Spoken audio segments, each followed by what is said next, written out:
hindi daw kayo nagbabayad, mapagsamantala kayo sa tubig niya. Hindi man po ako nagsasamantala eh. Nagsamantala ka sa akin. Hindi ka nagbabayad Hindi ka sa akin. nakakaintindi kasi ng kapwa mo. Alam mong nahihirapan ako na mag-igib ng tubig. Kita mo na ang itsura ko, taras ako, hindi ka naaawa. Di ba? Basta mo na lang nilagyan ako. Abusado ka. Abusado. Magkano lang ba tubig? Kung abusado ako, milyones ba? Hindi nga milyones. Oo. Kaso nga, nagbabayad ako sa Manilad. Nagbabayad Magkano ka na nga. ba ang utang mo, Aling Milagros, sa tubig kay Nanay Andrea? Kada igib, magbabayad ka. Magkano na ho ang kulang nyo? Kasi hindi kayo nagbayad yata nung nakaraan.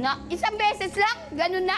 Siguro may mga mga 3,000 ng utang niya sa akin.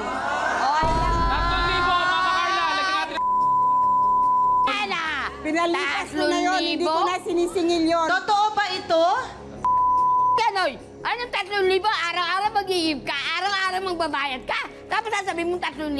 Papayag ka ng ganon? Ngayon lang. Ngayon lang. Hindi ko na sinisingil yung dati. Ngayon lang.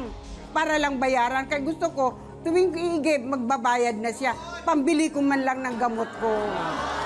Eh di ngayon, nagkasundo tayo ng ganon, hindi chucha-chubarucha. Kung ano pinagsasabi mo? Ikaw nga naninira sa Ako akin. ba Ako nga hindi ako. Tahimik lang ako sa bahay. Pupuntahan mo ako sa pintuan namin. Kung di ka makaigib, mumurahin mo ako. Tama ba yun? Totoo